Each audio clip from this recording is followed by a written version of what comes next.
नमस्ते मैत्रिणींनो, श्री स्वामी समर्थ। स्वागत आहे तुमचं माझ्या श्री स्वामी या यूट्यूब चॅनलमध्ये।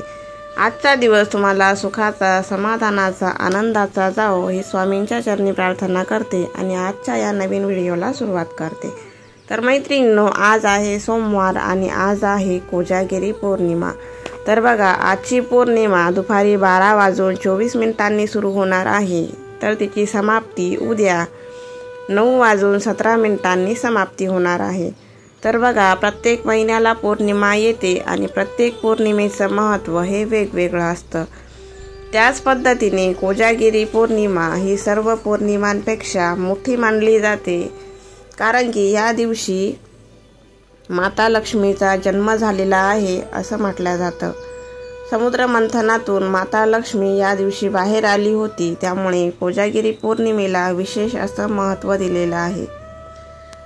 तर बघा, कोजागिरी पौर्णिमेच्या दिवशी मध्यरात्री 12 वाजता माता लक्ष्मी भगवान विष्णूंसह कुबेर भगवान, चंद्र भगवान, इंद्र भगवान यांच्यासोबत पृथ्वीवर भ्रमण करण्यासाठी येत असते। माता लक्ष्मी भगवान विष्णूंचे ज्या घरामध्ये, ज्या वास्तूमध्ये स्तोत्र मंत्रांसह पूजन केले जात आहे, अशा सर्वांना ते आशीर्वाद देतात आणि कोजागिरी पौर्णिमेच्या मध्यरात्री जो कोणी जागरण करून यांचे पूजन करतो, त्यांच्या घरात वर्षभर धनधान्याची बरकत राहते, त्यांना कधीही धनधान्याची कमतरता पडत नाही असं म्हटलं जातं।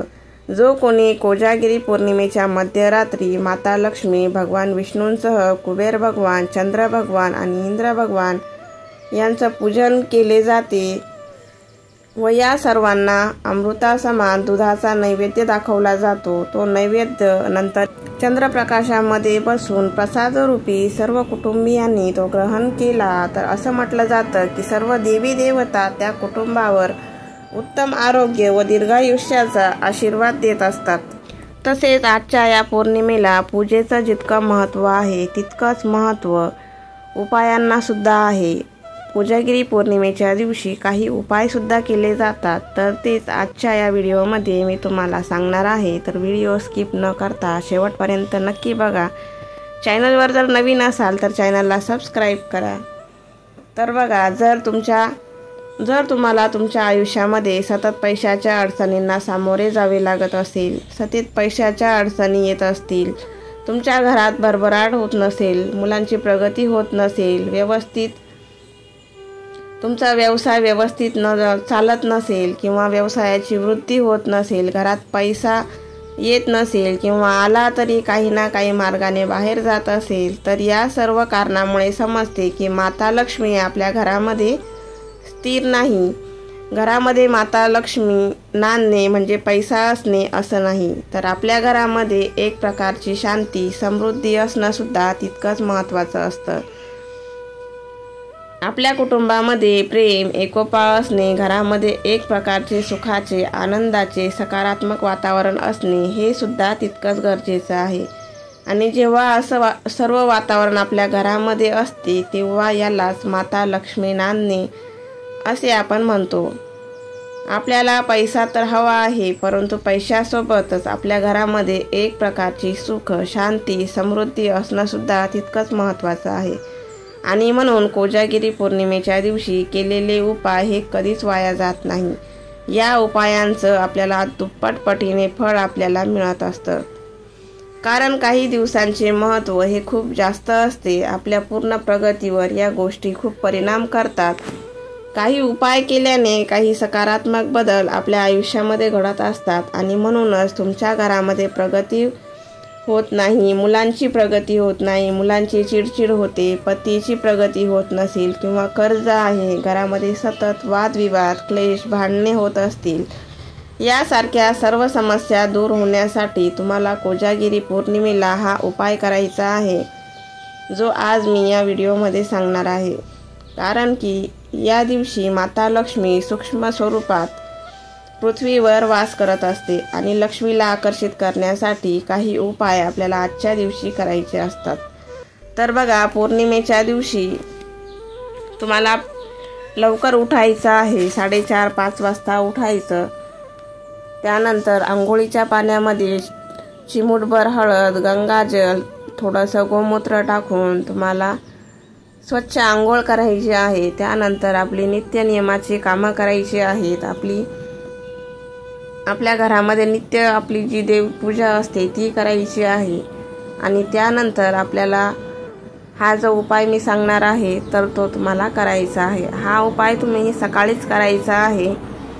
तर यासाठी बघा, आपली रोजची देवपूजा वगैरे आवरली, तुळशीची पूजा करायची आहे। त्यानंतर आपल्याला एका कलशामध्ये स्वच्छ पाणी घ्यायचं आहे। त्यामध्ये चिमूटभर हळद आणि गोमूत्र घालायचं आहे। हे पाणी आपल्याला आपल्या उंबरठ्यावर टाकायचं आहे। उंबरठ्यावर ते पाणी शिंपडून पुसून घ्यायचं आहे स्वच्छ। त्यानंतर उंबरठ्यावर हळदीचं लेपन करायचं आहे। तर हळदीचं लेपन कसं करायचं हे सर्वांनाच माहीत आहे।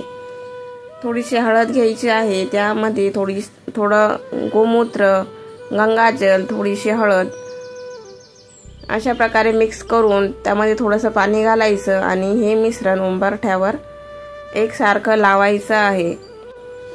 त्यानंतर तुम्हाला एक दिवा प्रज्वलित करायचा आहे।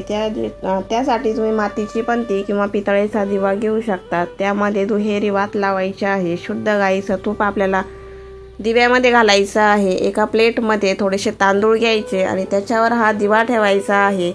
दिवा प्रज्वलित करून आपण जसं घरामध्ये प्रवेश करतो तर आपल्या उजव्या हाताला आपल्याला हा दिवा ठेवायचा आहे। त्यानंतर थोडंसं कुंकू घ्यायचं, कुंकूमध्ये थोडंसं पाणी घालायचं आणि आपल्या उंबरठ्याच्या डाव्या आणि उजव्या बाजूला आपल्याला पूर्ण स्वस्तिक काढायचं आहे। पूर्ण स्वस्तिक म्हणजे स्वस्तिकमध्ये 4 बिंदू आणि साईडला 2 रेषा असं काढलं की ते पूर्ण स्वस्तिक होतं।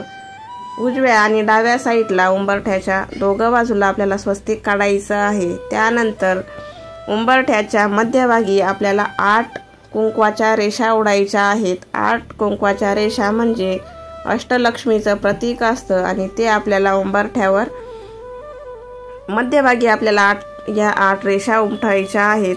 अशा पद्धतीने उंबरठ्याची तुम्ही पूजा करायची आहे। त्यानंतर उंबरठ्याला फुलं, धूप, दीप, अगरबत्ती लावून उंबरठ्याला ओवाळून घ्यायचं आहे। अशा पद्धतीने उंबरठ्याची पूजा करायची। त्यानंतर एका वाटीमध्ये थोडीशी चण्याची डाळ घ्यायची आणि थोडासा गूळ घ्यायचा आणि तो तुम्हाला आपल्या दरवाजाबाहेर ठेवायचा आहे। हा नैवेद्य तुम्ही पूर्ण दिवसभर आणि रात्रभर उंबरठ्याच्या बाहेरच ठेवायचा आणि उद्या आणि दुसऱ्या दिवशी आपली सकाळची पूजा वगैरे आटोपल्यानंतर तो चणा डाळ आणि गुळाचा नैवेद्य आपल्याला गाईला खाऊ घालायचा आहे। अशा पद्धतीने तुम्ही हे उपाय करायचे आहे। तसंच आजच्या पौर्णिमेच्या दिवशी तुम्हाला चंद्रप्रकाशात 5 मिनिटं का असेना उभं राहायचं आहे। त्यामुळे चंद्राची छाया तुमच्यावर पडेल। तसंच तुम्हाला कुठलेही आजार वगैरे होणार नाही, आरोग्य तुमचं चांगलं राहील। त्यासाठी 5 मिनिटं का असेना चंद्राच्या छायेखाली तुम्हाला उभं राहायचं आहे। त्यामुळे तुमच्या कुंडलीतील चंद्र जो आहे तो मजबूत होणार आहे। तसेच आजच्या दिवशी घरातले लाईट वगैरे बंद करायचे नाहीये, पूर्ण घरामध्ये उजेड ठेवायचा असतो। कारण की माता लक्ष्मी जी असते ती आजच्या दिवशी रात्री 12 वाजता पृथ्वीवर भ्रमण करत असते आणि बघत असते कोणत्या घरामध्ये प्रकाश आहे आणि कोणत्या घरामध्ये अंधार आहे। ज्या घरामध्ये अंधार असतो त्या घरामध्ये माता लक्ष्मीची बहीण अलक्ष्मी वास येते आणि दारिद्र्य पसरवून जात असते। त्यामुळे आजच्या दिवशी घरामध्ये 12 वाजेपर्यंत घराच्या कुठल्याही कोपऱ्यामध्ये अंधार करायचा नाहीये। तर आजचे व्हिडिओ तुम्हाला आवडला असेल तर व्हिडिओला लाईक आणि चॅनलवर जर नवीन असाल तर चॅनलला सबस्क्राईब करा। भेटूया पुन्हा अशा नवीन एका छानशा व्हिडिओमध्ये। तोपर्यंत धन्यवाद।